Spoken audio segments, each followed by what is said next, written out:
Hello, dear viewers. Thank you for joining us. You're watching our weekly program, Talk to OBN, on your favorite media house and your favorite media channel, OBN Horn of Africa.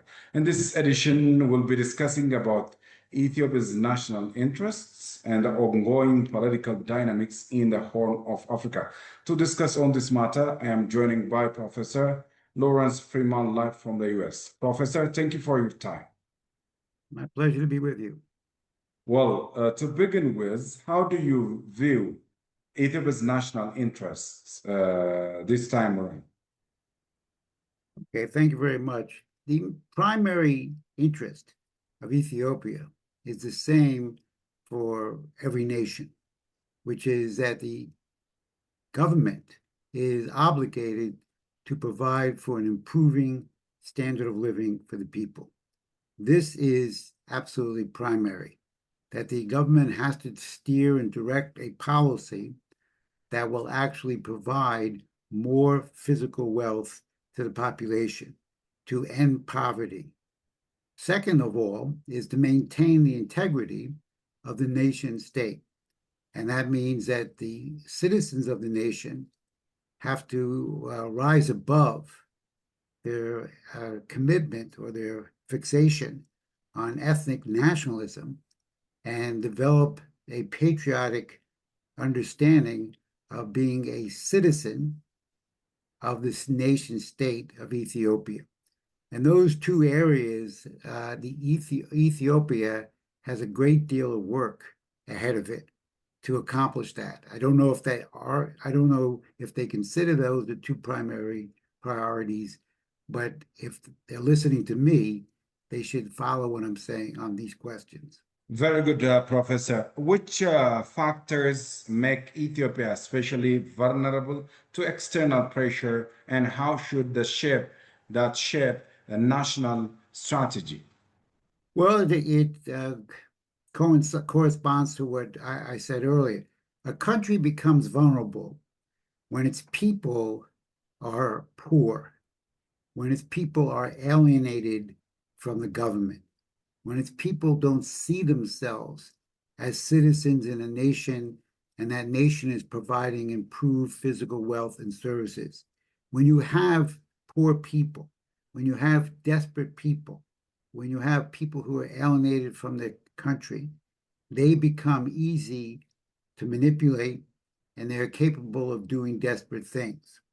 So as long as you have these conflicts, where you have groups promoting their own ethnic nationality above that of the nation, that is a real danger and a vulnerability for the nation, because other people, outside forces, can intervene and manipulate those people. Likewise, if you have a high poverty rate, which unfortunately Ethiopia does, those people are susceptible to being recruited and manipulated against the government. The best security of a nation, and Ethiopia know well, is to include all of the people of all different sectors and geographical regions of the country into a massive development program. And then they will see that the government has their interest at its main concern, and they will see improvements, and that will lessen the possibility of the being manipulated by outside forces. There are some foreign actors which threaten Ethiopia's national interest. We can mention names like Eritrea and Egypt. How do you see this again? Well, this is very unfortunate, and this is a product of colonialism and of also the failed policy of rules-based order. The Egyptians, in particular, who are doing a few useful things in developing their economy, should be working with Ethiopia on development of the Nile Basin. But they've been inculcated, maybe brainwashed, to think that the rise of the improvement in Ethiopia and its development capabilities is a danger to them. They think the GERD, the Grand Ethiopian Renaissance Dam, is a danger to them. It's not. It's a plus. It gives them coordinated action for development of the Nile.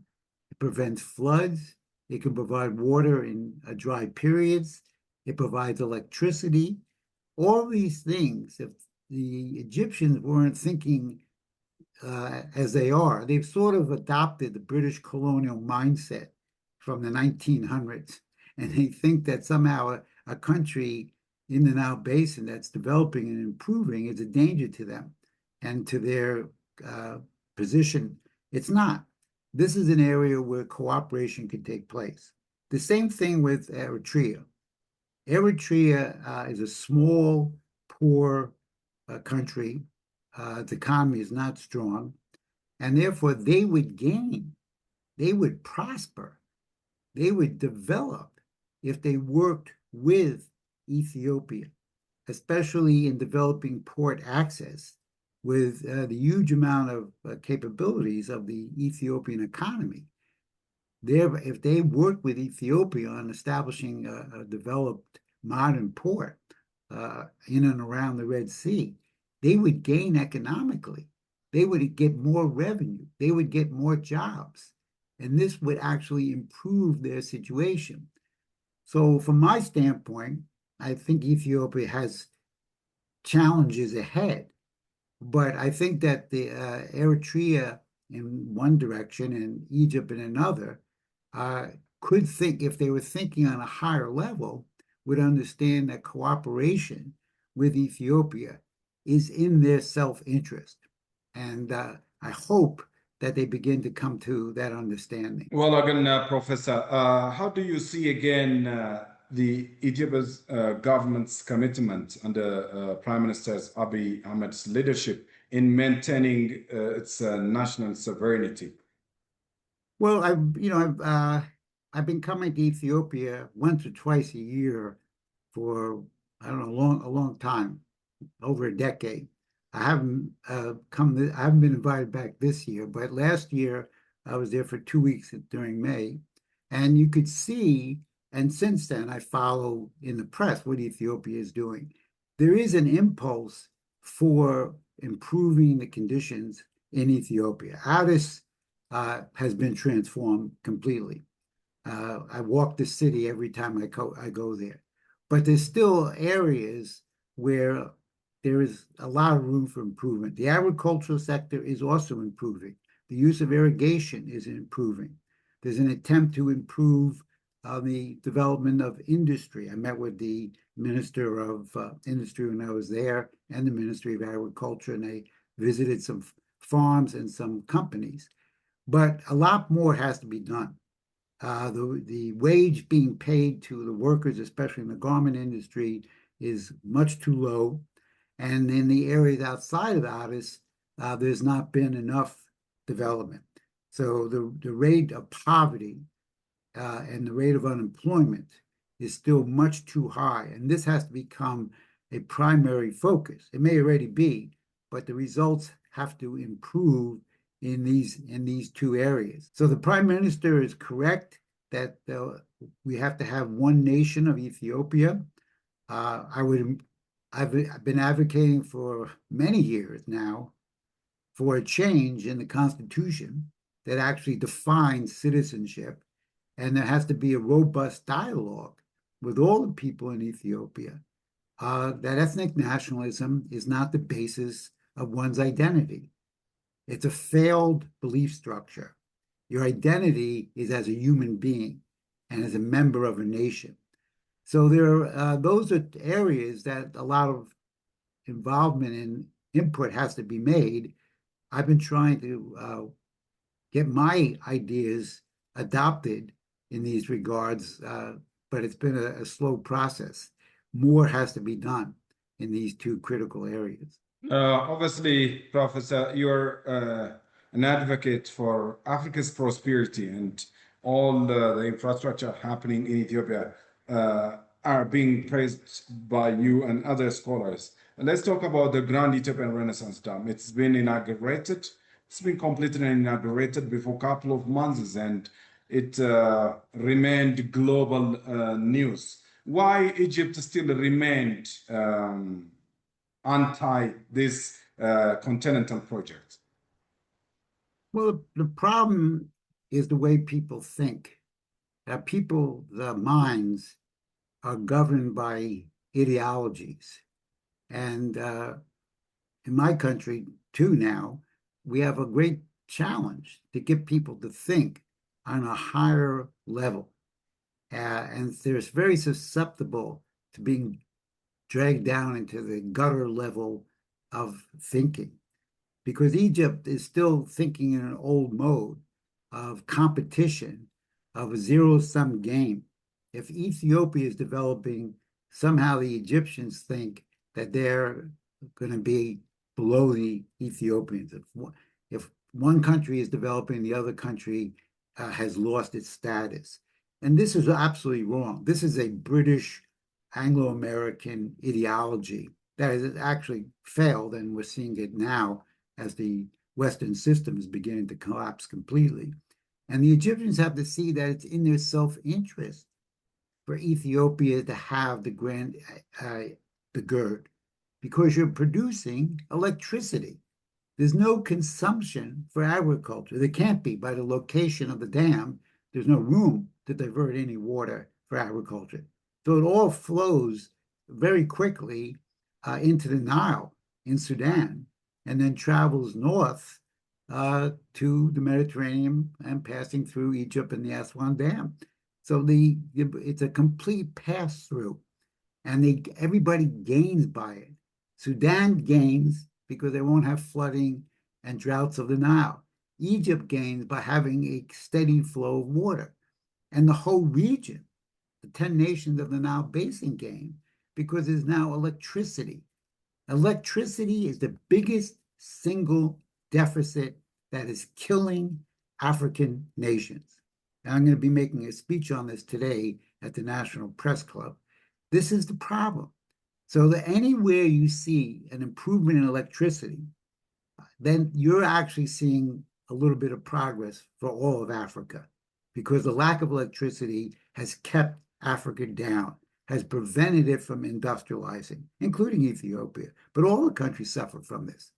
So if people were thinking on a higher level, they would say, gee, this is positive. How can we produce more electricity? How can we cooperate on developing the Nile Basin, which needs a lot more electricity than the 5,000 plus megawatts from the GERD?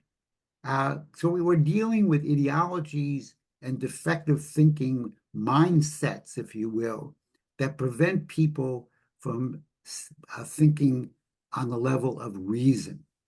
And as a physical economist, I know, this is not speculation, I know that this dam, with the enormous amount of electricity, and hopefully followed by more amounts of electricity from more dams and nuclear power, is the solution to every country in Africa, and especially in the Blue Nile and the White and Blue Nile Basin, which Egypt is part of the White Nile Basin. So the Egyptians have to change their thinking and get away from a colonial rules-based order mindset and move to the mountaintop of seeing the potential for all the nations in the region of growth in their physical economy with the increased production of electricity. And right now, the GERD stands as one of the great, if not the most singular positive accomplishment since Kwame Nkrumah launched the liberation movements in Africa in 1957. There's been, I cannot think of any single accomplishment in the last half century more important than the injection of 5,150 megawatts of electricity from the GERD. Another question. Do you think Egypt and Eritrea have any common ground to threatening Ethiopia's national interest? Is there any common issue that brings these two enemies of Ethiopia together? Well, anybody, if it's Eritrea or Egypt, if they're actively, and I say if because I don't know, but if they are actively supporting groups inside Ethiopia, in Oroma, in Amara, in Tigray, against the government of Ethiopia, whatever the defects may be of that government. But if you're working with insurgent rebel groups against a government and an elected government, there'll be a new election in next month, then you are evil because you don't overthrow a nation. If you weaken Ethiopia, if you even want to weaken Ethiopia and overthrow Ethiopia and destabilize Ethiopia, you're going to cause massive chaos, suffering, and death, not just in the 130 million people in Ethiopia, but all over the region. It will affect Kenya. It will affect Eritrea. It will affect Egypt. And this kind of advocacy of overthrowing governments, which we see from the United States government in the policies of our administration in trying to overthrow and carry out regime change in Iran and try to attack a whole civilization. I was one of the few Americans, and still am, who have advocated against regime change in Ethiopia, especially during the war from November 20 to November 2022. If there's still 4 people in outside governments and outside forces supporting people to overthrow the government of Ethiopia, they are going to suffer and they're going to cause massive suffering, and they must stop it. It's useless. It will not help any African, and they should find a way to find common interest with the government of Ethiopia, even with its imperfections. You don't want to have regime change because that would be deadly, and therefore they have to cut out this kind of nonsense. It's being said that Ethiopia is an anchor nation in the Horn and Eastern Africa, both politically and economically. Does this notion or this stand of Ethiopia and this part of the world favored by the giant nations like the US? Ethiopia, I don't know what kind of support they're going to get from the United States, but they are the key to Eastern Africa, to East Africa, not just the Horn of Africa, but to Eastern Africa. They are the economic powerhouse. They're the most populous country on the continent, besides next to Nigeria. So therefore, if they can move in a direction of increasing the physical production of wealth and industrialization and manufactured goods and infrastructure, this benefits hundreds of millions of people. This benefits Kenya. This benefits Tanzania. This benefits Egypt. This benefits Eritrea. This benefits the continent of Africa. So they also now are one of the 3 African nations that are members of the BRICS. They have very close relations with China. In fact, now some of the debt has been remonetized in yuan away from the dollar. And African nations are playing and will continue to play a major role in the BRICS and the Belt and Road. And this is the key to changing the world policy. We have to move away from the zero-sum mentality. Either you're up or you're down. Either you're a winner or you're a loser. Either you're a victim or a victor. We have to move towards cooperation. As the president of China says, Xi Jinping, we have to stress the common shared interest for the future of mankind. And countries should be cooperating. But the biggest factor in Africa is infrastructure, or the lack of infrastructure, especially the lack of electricity. And this is what I've been writing about. I just put up 2 more articles on my website over the last few weeks, Lawrence Freeman, AfricaInTheWorld.com, to educate people on this question. And this was understood previously, many years ago, by Franklin Roosevelt. And he promoted the World Bank to be a lender of credit, so that credit for poorer countries would enable them to industrialize. That was his intention. Unfortunately, our current president and previous recent presidents have no such intention. So Ethiopia should work with allies in the BRICS, work with allies around the world, work with allies in Africa. And if the United States wants to support them, that's very good. But they should proceed on their own. Well, this global fuel crisis is one of a pressing issue nowadays. How would this threaten the ongoing development in Africa, largely? Oh, well, it already is. I mean, even though, I mean, don't forget African countries, if you take Angola, uh, Gabon, uh, Nigeria, even a few others, Africa can produce all the oil and gas necessary. The problem is, one, they don't have the infrastructure. Uh, the businessman Nagote in Nigeria has somewhat broken out of this control and has developed a refining plant he's shooting for 1 million barrels a day of refined oil into gas, which Nigeria's never had. And this can also produce fertilizer. But these oil markets and fertilizer markets are global markets. So Nigeria, I mean, Africa is suffering greatly. The price of fertilizer has gone up because there's a fertilizer shortage. The price of gas has gone up, and needed commodities that travel the world and go through the Straits of Hormuz and other areas are not reaching Africa. And because Africa has less industrialized economy and doesn't manufacture these goods themselves, they suffer greatly. And this should be a wake-up call to Africa. Africa has to develop its own indigenous manufacturing sector. Africa has to become industrialized. Africa has to move towards an additional 1,000 gigawatts of electricity. Otherwise, Africa will always be a victim of any conflict going on anywhere in the world of this nature. So they're suffering now, and they should use this as an impetus to move into the directions that I'm suggesting, so they're not victims anymore of the global geopolitics of the United States. Okay, you've nicely explained about Ethiopia's national interest. Let me ask you this.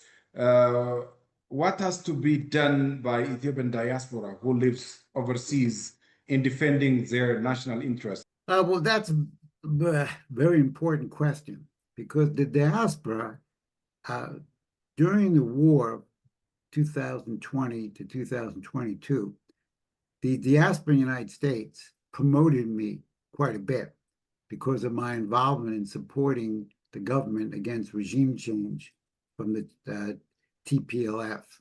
However, after the war, the diaspora decided to join essentially this mentality of overthrowing Prime Minister Abiy Ahmed. And as a result, they rejected any of my analysis and cut off any communication with me because I would not go along with that. They changed after the war.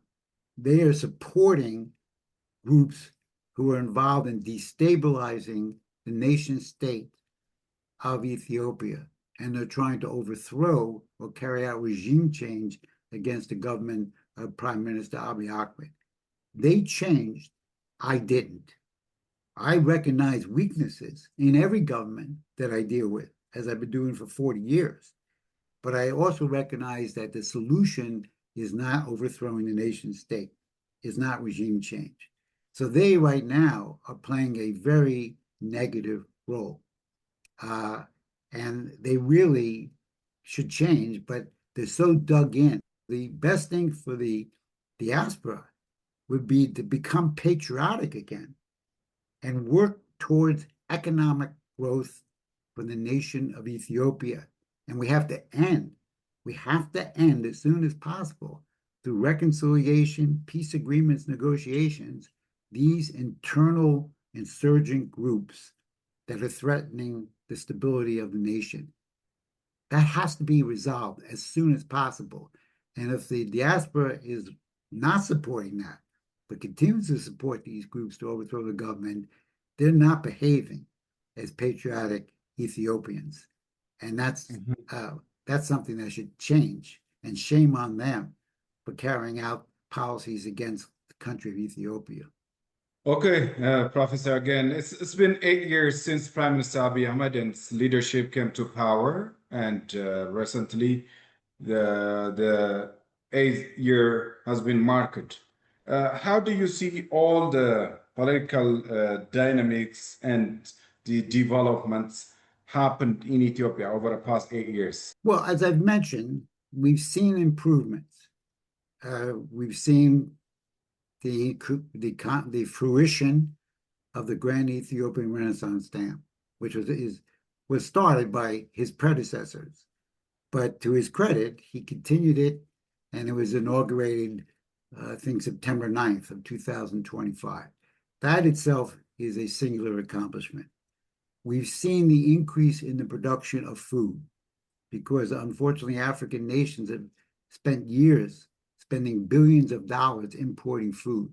And now I think Ethiopia is self-sufficient in wheat and is moving in rice and other areas. They're using more infrastructure. They're providing irrigation, which is key to increasing the productivity of farming. We've seen other areas, and we've, of course, mentioned the transformation of Addis.